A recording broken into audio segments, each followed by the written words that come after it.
Hi there, my beautiful, lovely, and lively audience of the Book Review Show GH. You are welcome to another Friday where we are going to look at an eye-opening book and a relationship expert. My guest is a relationship expert, and he's also in the police force. We'll find out more about him, but let's look at the book. Well, this book is a well-researched book, okay, and it was based on a survey, and it gives so much info, so much detail, and I can't wait for us to munch into it already.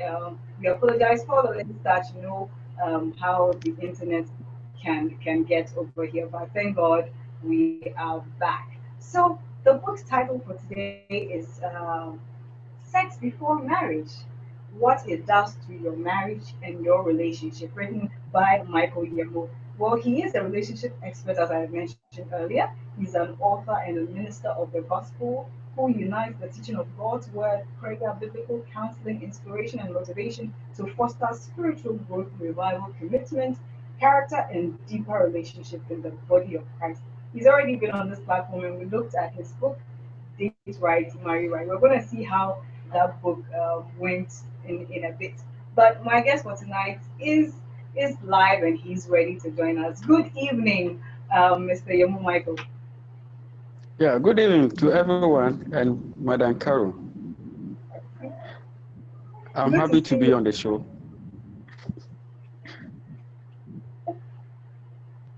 Good to have you once again. Yeah, thank you.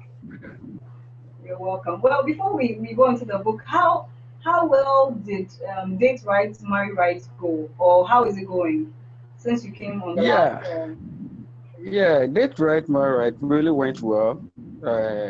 After the lunch, we have a lot of people calling in, the youth especially. You can see the need that people are desiring to have a meaningful relationship, and they see that something is missing. So uh, getting a book that really addresses issue concerning relationship and also how to date right, that will help them marry right. It was something that really interests them. So the Yeah. patronage was high and it was also good. The reception was very, very good. I remember 3 days ago, uh, I was chatting this young man who is married, and I was shocked when he told me that, look, I bought 2 of your books, Date Right, Marry Right, and it has really helped Wow. me and my wife. By then we were singles, so we read your book and it really helped prepare us before that. I was, wow, I never knew that. It's the, yes, I bought it, and it has really been a blessing for us. So hearing something like this, things like this, really uh, makes you feel fulfilled that at least the message that you want to pass across to help singles have a meaningful relationship, and that leads to glorious marriage.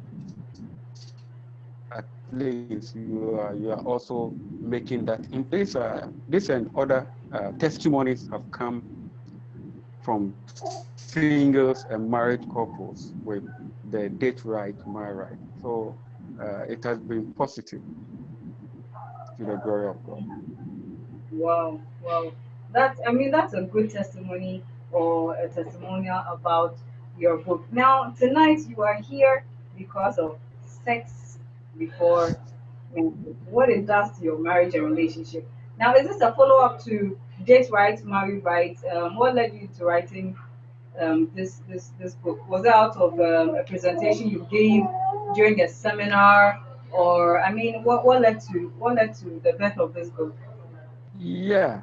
What happened was that I keep interacting with singles and married couples, and I was observing the trend of relationships and marriages, and looking at the trend of bad relationship, failed relationship, and some marriages heading toward divorce. I begin to say, no, there should be a reason, there should be a cause why all this thing is happening. Uh, Cheating, unfaithfulness, and a whole lot of things happen in uh, relationship and marriage. So Yeah. I decided to embark on, no, let me try and find out what is really the cause or what is really causing that. So my few interaction, investigation, and stuff, I begin to observe that there is a trend, and that is sex before marriage.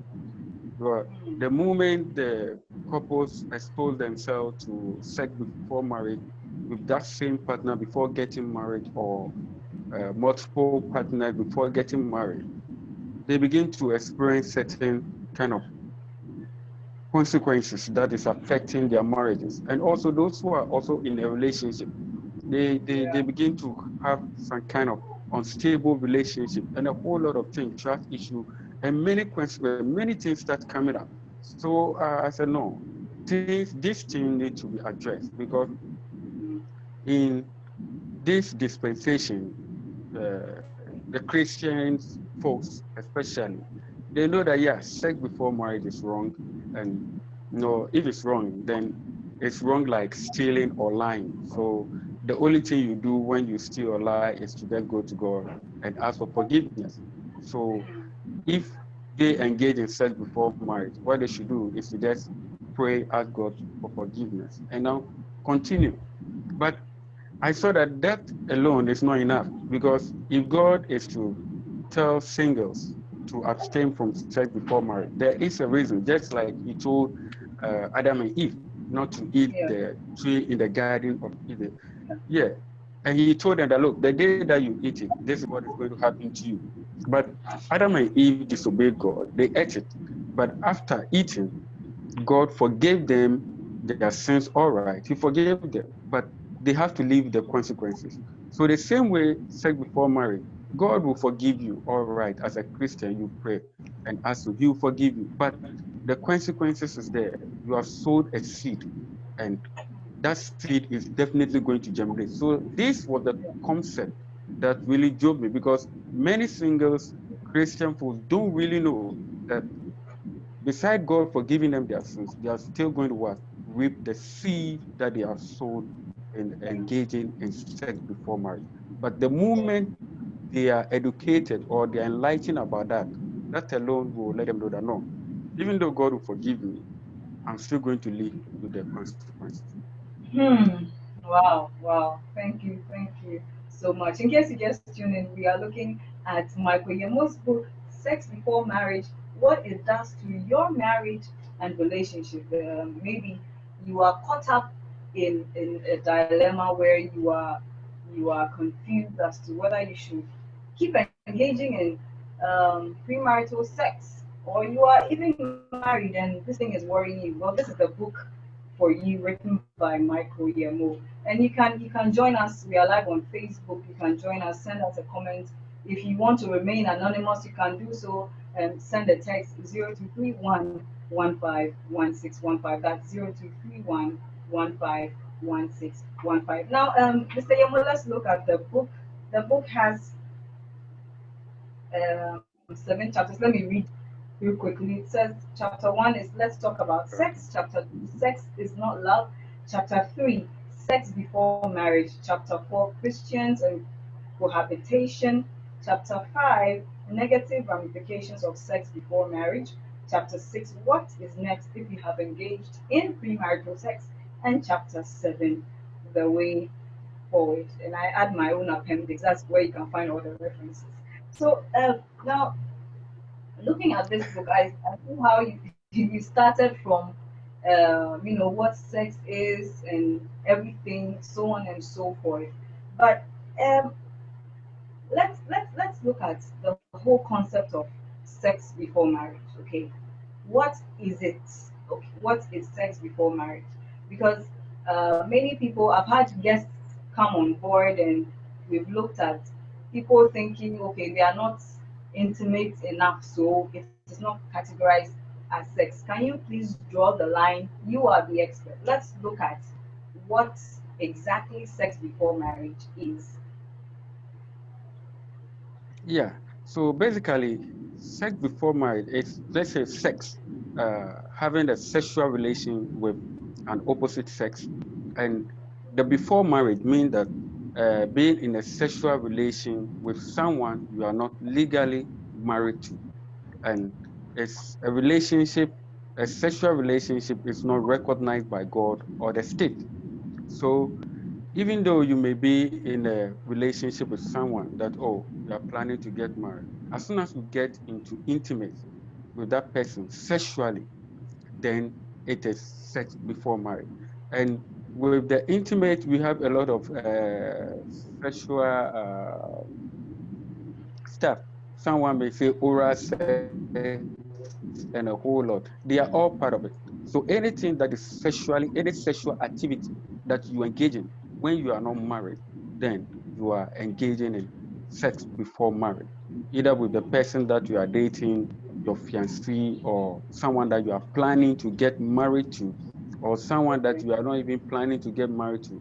As soon as you engage in any sexual act with that person, then it is sex before marriage. I chose the topic, the caption, sex before marriage, uh, and not taking premarital sex, in a sense that when you use the caption premarital sex, most Mm. people relate it to teens, teenagers, like the teens, yeah. So premarital say, oh, it's for their teens, in those in GSS and SS. But I was looking at the impact of sex before marriage. So it cut across whether you are in your 20s, you are in your 30s, you are in your 15s, you are in your 40s. As long as you are not married and you are engaging in sexual activities outside marriage, then you fall within that bracket. So the sex before marriage, it cut across every single person who is not married legally, but he or she is having any sexual activity with any person he or she is not married to. Wow.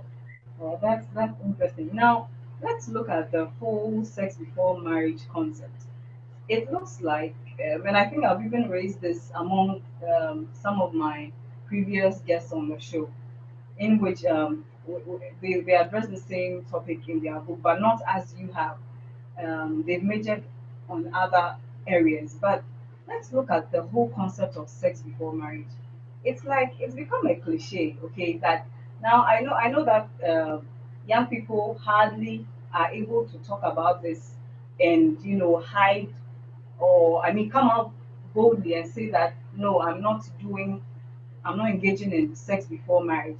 And someone may also say that, hey, Yemo, Mr. Yemo, you want, so if I'm not getting someone, I'm 40 and I'm not involving myself with anybody, I'm not getting married, and I'm burning with passion. You want me to, you know, be there, and so the fact that I'm not married means I cannot have sex. What do you have to say about this thing? Because it sounds like it's a cliche. So now, I mean, let's put this thing under the carpet and let's go on. I hear what can happen to us. What can come should come. Yeah, yeah, you are right. You know, uh, currently society have made it to seem so normal that even if you are not married, you should engage in sex to at least express your feelings and also enjoy the pleasures that come with it. And so people may think that, oh, I'm growing, and if I have sex, what is the big deal of it? After all, I'm having sex and it doesn't really affect any other person. But you have to look at the Christian perspective and also the impact it has on the individual life and the society as a whole. That even though you may have sex, even though you are not married, it really affects your moral standard. It really affects your perception of sex and even affect the way that you see marriage. Because people who engage in sex before marriage tend to lose respect for sex, and they don't really see the importance of sex in marriage, how sex to be protected, and how sex to be within the confine, the bracket of husband and a wife. So it being normal or people doing it does not really make it normal that we have to do it. You have to look at it from a Christian perspective. As a Christian or a believer, what is God's word saying about this? That sex before marriage, is it okay? Is it normal? Should I engage in it? Or what is God's standard concerning it? if truly you're a Christian, your standard concerning sex before marriage should be what God's word says and not what society is saying or what your feelings is telling you. Because I tell singles that look, no one have ever died, gone That mad, or that fallen sick. for Christian singles, right? Because I mean, this book is addressed to the Christian out there, the Christian married and the Christian single.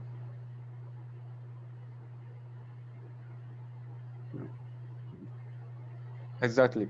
So I tell You Christian singles that look, no person have died, fallen sick, or gone mad because he or she did not have sex. But if you don't eat, you are going to what? At least you get weak and you die. If you don't drink water, you may also die. But for sex, God designed it in such a way that it is something that even if you don't engage or express yourself in it, you can still live a normal life. So there's no excuse for any person to say that, look, I'm having the hormones and the feelings, and therefore I should release it. And if I don't release it, something is going to happen. No, because God intentionally designed it that way, that you can still live your normal life without engaging. So, and it is also God ordained training program and system so that it helps us have character building so that in future, when you get married, you already have that training and that character to be able to stay faithful and loyal to your spouse, irrespective of what life brings. And because marriage is a whole ball game on itself. But when singles are not being exposed to this truth, they may think that getting married is all about having sex. So they enter with yeah. this kind of wrong assumption. They get married and they later discover that no, getting married is not all. A spouse may travel, the whole event may come in that may not create that environment for you to uh, have that kind of expectation, sex expectation in marriage that you, and that disappointment alone can cause a lot of what problem and challenges in the marriage. So Yeah. God know all these things that happens in marriage, and therefore, for the character training and building, He tells singles to what not to engage in Hmm. sex before marriage. Ah, interesting one out there. I know that lately in Christianity, there are a lot of youth, okay, who see this as normal. Now, let's go into the survey that you had. What constituted the survey? Why did you do the survey? What were the statistics? Because I read some shocking things in the book, okay, where if indeed as Christians we're supposed to have a standard of keeping ourselves chaste till we marry, then there's a whole lot. And about 90, was it 95% had engaged in premarital? I mean, so many things. Please tell us a bit about the stats. Give us the details that surrounds. Yeah, so for the survey, I wanted to get at least a research and something to really back the book, the assertion, so that you not just be like you are just pouring some information out without any tangible research being. So I try to have a survey of male and females, and I think the female were 51.49%, while the male were 47.23%, making up the total. So almost 262 people took the survey. And the age bracket that I tried to group them was 15 to 20. Those who fall within 15 to 20 years were 3.8, 20 to 25 were 18 to 30 years, uh, 20 to 25 were 18%, and 25 to 30 years were 51.91%, 30 to 35 years were 20%, then 35 to 40 were 4.68%. So the majority were those who were within the age of 25 to 30 years. they were singles that fall within that. And the religion, I try to, just the two popular religion that we have, the Christians and Muslim. And the Christians were the majority, 95.32%, while the Muslims were just 2.13%. So the first question that he asked in the survey is, have you ever engaged in sexual relationship before? And the majority, which was 68.94%, say yes, you have engaged in sexual relations before, while What the age 29, bracket? the age, this one, the whole, all the age bracket from 15 to 40. Okay. Yeah, so Okay. they fall within that. And 29.36% said no, they have not. From 15 to 40. And Yeah, some from some of the 50 years, 15-year-olds to 20 exactly. bracket said yes. Wow. Wow. Please Exactly. go on. I'm interested. Yeah. So the next question was, we want to know the age at which people started engaging in sex. So from 15 to 20 years, how many people were able to engage in sex within that period? And 20.43% of the respondents who were within the age of started sex within the age of 15 and 20. They started sex between the age of 15 and 20. So they were 20.43%. And those who started sex at the age of 20 to 25 were 29.79%. And 25 years to Wow. 30 were 14.89%. And 30 to 35 were 1.7%, and 35 to 40. It means that as the number goes up, the percentage drops, meaning that the exposure to sexual relationships start early between the age of 15 to 20 and 20 to 25, and the majority falls within the bracket of 20 to 25, followed by 15 to 20. So it means that a lot of singles are being exposed to premarital sex at a very early age, at a very early age. So we proceed with the question to the number of sexual partners that one has been exposed to. And shocking, those 1 to 5 sexual partners, those who have engaged, they've had sexual relations with at least 1 to 5 people, they were the Not majority, and that was, partners, but they had sexual relationships, or they had engaged in some amount of sex with those multiple partners. yes. So within 1 to 5 multiple partners, they were 51.49%. They were the majority. They were the Percent. majority. Wow. Yes. Yeah, and those who have had sexual relation with 5 to 10 people were 8.94%, and those who have had relationship with 10 to 15 people sexual, they were 1 to 70%, and those who they can't count, they can't remember, they can't count the number of sexual partners they have engaged with, they were 5 to They couldn't 53%. count. Wow. Wow. They were 5 to Wow. 5.53%. So we proceed to ask them, why did they engage in the sex before marriage? Because we have to want to know why they did that, why they engaged in it. So those who said it was peer pressure were 11.06%. And those who said it was for fun and pleasure were 25.53%. And those who wanted to try something new were 10.64%. And those who felt that it was normal for them to engage in sex were 11.06%. And those who were raped or abused were within 2.55%. So the majority, Wow. those who, the majority at this stage was those who wanted to engage in sex for sex and fun, for fun and pleasure. They were within the 25%, the majority. So meaning Thank you that so much. many singles, Yeah.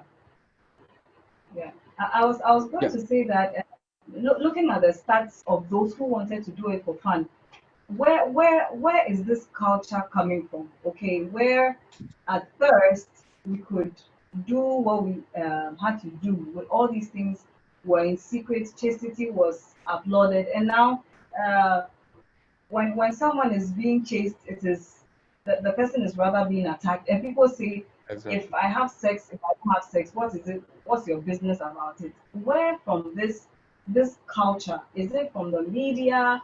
Is it that we are no more saying it, or we are not thinking enough about it?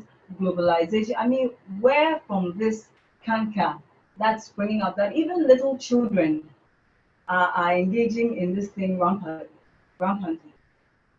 Yeah.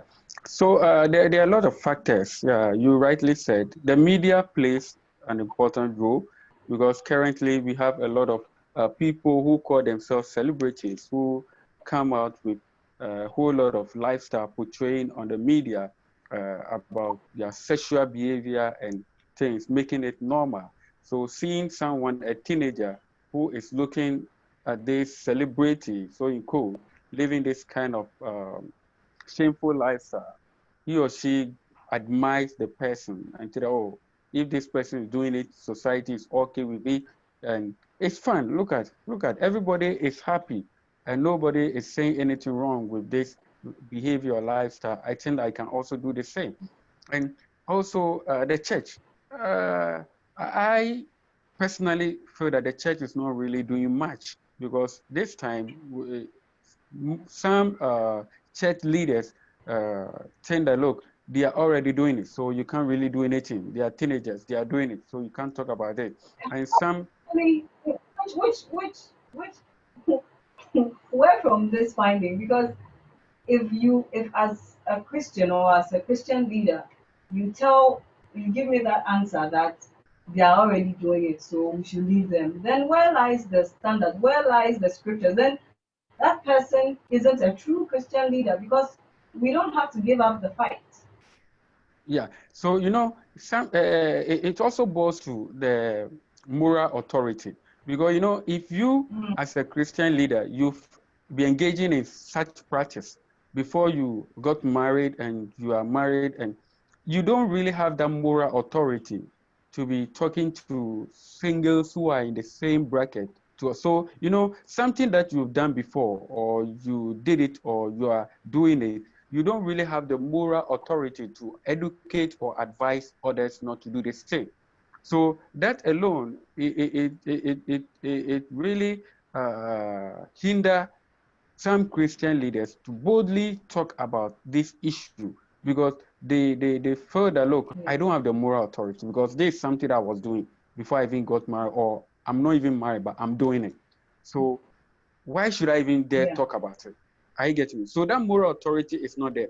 So this is one of the reasons that even as a Christian that you are coming, if you God is telling not to do certain things, it is just not only that it's a sin, but so that you get that moral authority to one day talk to the young ones about it. Because something that you've been doing or you are doing, you'll find it very difficult to what? yeah. That's Educate true. other people about it. So because the devil will use it against you in your mind. Yeah, So that's why God, who knows that, look, he knows some of these things, his word cautions us because he knows where he is taking you to as a spiritual leader, as a pastor, as a man of God. But those who have this moral authority, they are the ones that they can talk about it and talk about it and address it because they know they have that moral authority and they think that they can also do. And also parents.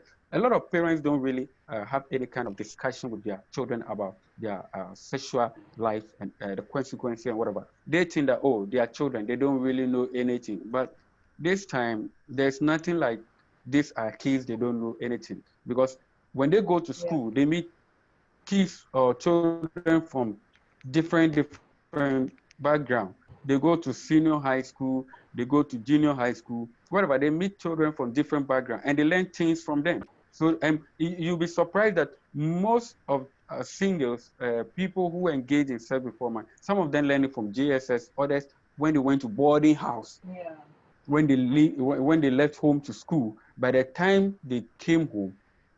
So if parents would have had time talk to them about it. Because I believe personally, before I went to senior high school, my dad sat me down and told me that, look, all the Really? girls Your in senior high school are back then? witches. Yes, that was Wow. in 2002. So he told me that, look, all the girls in senior high school are witches. Don't if you see them, don't even look at them. So I had that mentality, that mindset that Oh, the but girls were that's witch. they were not witches. Your dad Yeah, went to they were school. not witches, but it took a long time for I to come. By the time, at least, it had really said, because I know, look, these girls are witches and they can affect my life, they can affect my future, and a whole lot. So even though maybe that kind of education was so radical and somehow, but it put some kind of fear in me and a guide that, look, there are witches there. These girls are witches. They can just destroy your life and your future. So that alone can, fear is partly good because it puts some kind of measures and boundaries around you that help and also put you in check not to do. So the parents, the media, and also the church have also played a role where this kind of sex before marriage has become normalized and it's really affecting our society. Great. Wow, interesting submissions. In case you just tuned in, there's the book review show with me, Caroline Owusu Asamoah, and we are looking at sex before marriage, what it does to your marriage and relationship. It does a lot of harm, more than good. You may be enjoying now, but you may suffer later. You have to get this book to buy. He'll give the details soon. Let me read some messages on Facebook. Um Pakwesi Asamoah says, "How did we get here, Mr. Yemo?" I think he's answered that question. And Kwame says, "Church leaders." I see. Church leaders. I don't know what they've done, but please keep your comments coming. This is the book review show with Caroline Owusu Asamoah. We are discussing sex before marriage. Now, Yemo, your book addresses a lot. It's not a voluminous or very lengthy book, but you have tried as much as possible to, discuss so much in such brief words. Now let's look at the thought of I am going to get married to this person. So I have to stay with the person. We have to cohabit. We have to sleep together. If I don't sleep with her, if I don't sleep with him, I wouldn't know the size of his or her sexual organ. I mean, all these kind of, and you get these questions even in the church. So what's the answer to we are getting married, okay? We started counseling. So I can go to our rented apartment. We can start living as a couple. What is wrong with that? Yeah, there's it's a whole thing wrong. The whole thing is wrong. Yeah, when we begin to rationalize something that is wrong to be good, it is a big challenge. And one thing about sex before marriage is the rationalization, where we begin to give excuse and defend it and rationalize it just to suit us in pursuing the pleasure that we want. So you are in a relationship with your fiancé and you're about to get married. And you think, oh, we are going to get married so we can have sex. After all, we are getting married. The challenge is, you know, if married couples, in a marriage, if married couples, one partner is to cheat or is to cheat or commit adultery, if he is to get caught and confesses to the spouse, what happens is that, look, you the one who committed adultery or cheat, you know that at that moment trust have been broken. Yeah. So what you are going to do is that you are going to put up good behavior, open up to be more sincere and transparent, and do whatever you can in your power to restore trust again. So there's so much, there's going to be a lot of responsibility on you in order to rebuild trust and Yeah. win that trust again. But in a relationship, that is not the case. The moment you engage in the sex before marriage and you are not married, you rationalize it. Nobody bears the responsibility to build the trust that has been broken. All of you try to see it normal. And the moment you begin to rationalize it and make it normal, what happened is that when you get married, extramarital affairs also becomes normal. You rationalize it because our human system and mindset have been uh, being created by God in such a way that when you do something which is wrong and you rationalize and normalize it, it becomes part of you. Yeah, that's true. So when it becomes part of you, and one thing too about human nature is that we graduate in the things that we do. So if you are doing something wrong, you graduate in it. So when you become married, extramarital affair becomes normal. You don't see anything wrong with it. That is one of the reasons that people are having with this. Oh, they are married, their partner is cheating a whole lot, and they don't really understand why. When you dig deep into it, you will find out that they either engage in sex before marriage, or the one who is engaging the extramarital affair was already in sexual relationship before they got married. So it has become something normal to him or her. So getting married and still seeing other people sexually is not something that his guilty conscience is really going to prick him. Nothing at all, because it is a practice and he's used to it. So that is one of the challenge. And Okay, also, but some to rationalize like, how will I know? yes, how about I mean, the person will say, "Oh, it's just the person I'm going to get married to. It's just that one person I'm sleeping with. So if I'm sleeping with that person, next 2 months, next 3 months, we are going to get married. So I'm still going to stay with just this one person." And we've even seen other people who had sex. They are even Christian leaders. Is the pastor and his wife? They used to maybe bath naked before they used to stay together before they got married, and they are still running the church in a good, you know, in a good place. So, Mr. Yemo, what are you saying? What answer do you have for such a person? Yeah, we in this part of our world, Africa, we are not honest people. In the means that even in our churches, people are not honest. Spiritual leaders are not honest. In the sense that certain things that they have done, that they are facing the negative repercussion, they will not be able to open up and tell the younger one. I've met a pastor who personally confided in me. He said, "Look, when I was single, I engaged in all this kind of sexual activity. And today I regret it so badly. Now I'm a pastor, but the consequences is still there. I'm facing it. I'm not happy about it." So they are able to open up to just a few, and you'll be so surprised. There's a man of God who they've engaged in this thing before getting married.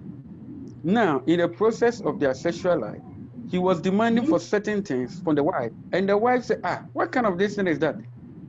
But the thing was that he has been exposed to this thing probably before getting married. Now he's demanding something from the wife, which is outside the sexual context that it should be for a husband and a wife. So rationalizing it that look, we have a month or two to get married. So there's still because you break the foundation of the sacredness that God put around sex, because sex is to be respected, and sex is to be seen as something that a gift that God gives to what? A husband and a wife, and not a boyfriend or a girlfriend. And any couples who may come out to tell that, oh, we engaged in sex before marriage and we are still married, sometimes they are not honest. But if they will be truthful, they will tell you that it has really have some impact on their In their marital life. lives. And most of the who have engaged in sex before marriage, they can attest that look, this thing really affected our relationship and our marriage along the way. There were certain demands that our partners began to request from us, that later they saw that no, it was really affecting their married life. So definitely, like I said, uh, it still have that kind of negative ramification of marriages. Hmm. Wow, this book is a must read. And if you are watching us now, please try and get a copy of the book Sex Before Marriage, What It Does to Your Marriage and Relationship. It's amazing how time flies. But Mr. Yamo, can you just tell Yeah, us, can you list quickly, because some of the dangers or what it does to your marriage. We've looked at, I mean, the relationship aspect, which we all know, most of us are quite privy to. But how about you are married, I am too.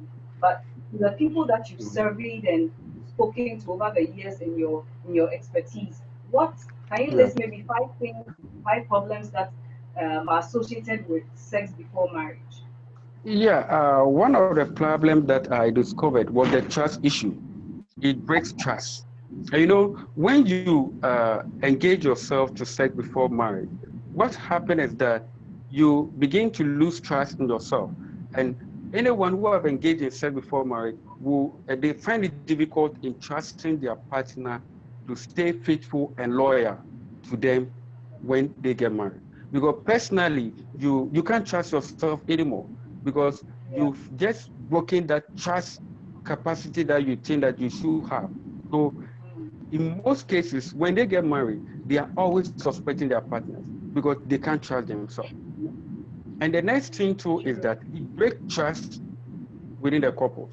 They are not able to trust themselves. There's always suspicion.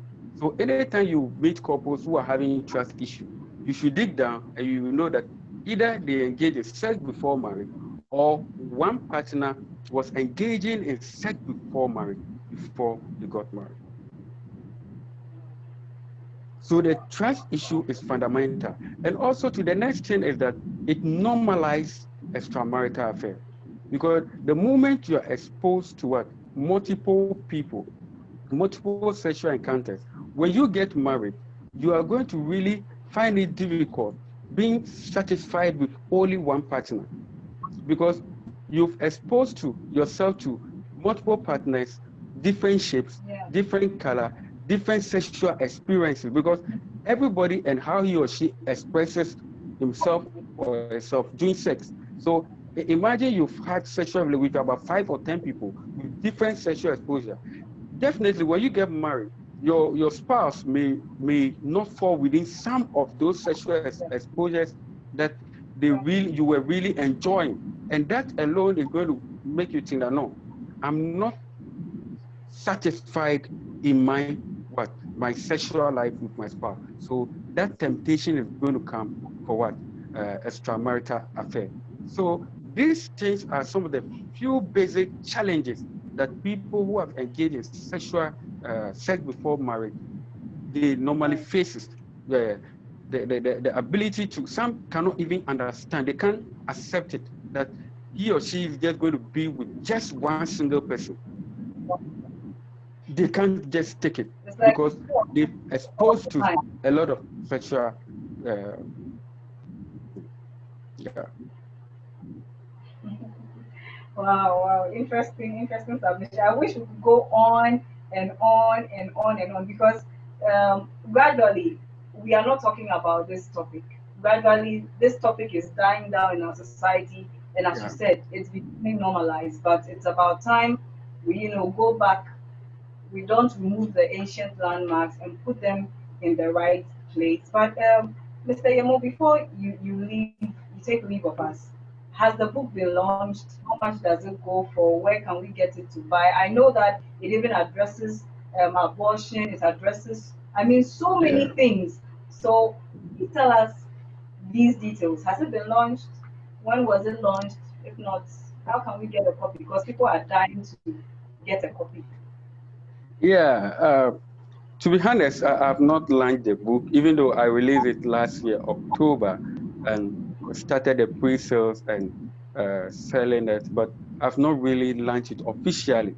But people are ordering for it, those who have come across it, the soft copy, and it has really been a blessing. So in case anyone want to get a copy, you can still contact me on 0243 744 193, and wherever you are in Ghana, it will be delivered to you. And the cost is just 20 cedis, 20 Ghana cedis, 20 Ghana cedis. Please, can you go over the number? I think it was quite fast. Would you say it's in a much more slow pace? Oh, okay. 0243 744 193. 0243 744 193. Oh, that is the contact. Anywhere you are in Ghana, you contact me. You can have a copy of the book being delivered to you. Okay, okay. How about social media? Are you on social media, YouTube, Facebook, Instagram? If someone wants to reach you via these platforms, are you on? And what's your handle?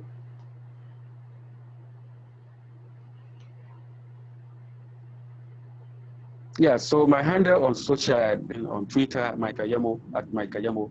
Instagram too is Michael Yemoh. Yeah, Michael Yemoh. So basically, Instagram too, yeah, Michael Yemoh. Okay. How about So YouTube? basically, Michael Yemoh, it's Married Gem. Married Gem. Married Married Gem. Gem. That's married Married and Gem. G Yeah, Gem. Okay, okay. yeah, GEM, Married Gem. Okay, wow. It's been an interesting discussion. It's been an eye-opening discussion as well. And I hope we come back to continue. But before you go, your final words to those watching you tonight. Yeah. Uh, it's just an awareness and a campaign and a crusade for young Christians and also married couples and parents that look, uh, we still have a work to do, and our work and task is to create that awareness among singles that are coming. Because in the survey, the later part of the survey, I asked this question to those who took it, either those who engage in sex before marriage, what would they advise their younger siblings whether to engage in sex before marriage? And majority say that no, they will not.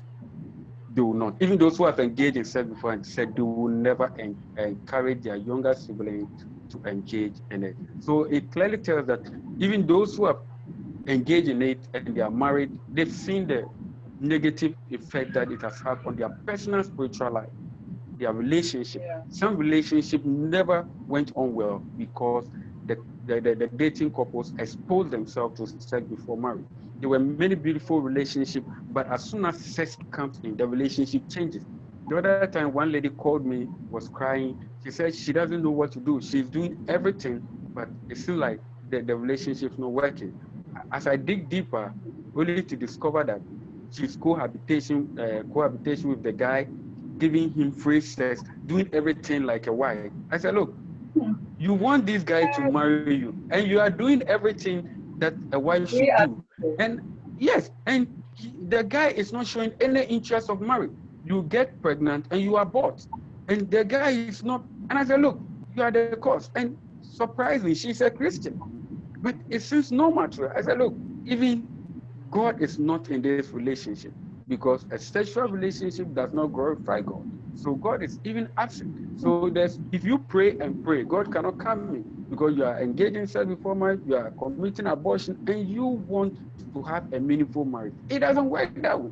So many single, especially Christians, you see them going to God in prayer, moving from prayer to prophet, for God to give them to give them a meaningful marriage. Meanwhile, they are in sexual relationship. There's no way it's going to work. And even a sexual relationship that leads to marriage goes on with a lot of challenges, a lot of problems. And that is what is happening. So if you're single here, one thing I'll tell you that, look, it's not about the pleasure and the fun that you have. It's not about you be getting married soon, but it's about the impact it will be having on your marriage. And mind you, in the near future, you'll be a parent. And if you're a parent, what kind of counsel or advice are you going to give to your teenagers, your daughter or your son? If you are engaging in this, you will not have the moral right to what? Advise your sons or your daughters not to what? Do same. But if it's something that you are doing, you see that no, you can't advise them, you can't caution them if they are doing it. But the Thank moment you. you Mm. yeah, so that is it. You have that Wow, moral beautiful. authority to counsel and advise them. Yeah. Thank you so much, Mr. Yemo. I believe my audience will rush to get a copy for if you know someone getting married, even for married couples, you know parents, just give it to them, buy it for someone as a gift. The book's title is Sex Before Marriage and What It Does to Your Marriage and What It Does to Your Relationship, written by Michael Yemoh. So please, you can visit our Facebook page, The Book Review Show GH, or you can call 0231151615 if you want more details about the show. And if you're an author out there and you want to review your book on this platform, call 0231151615 and you get the best deal ever. Thank you so much for joining us this Friday evening. Thank you, Mr. Yemo.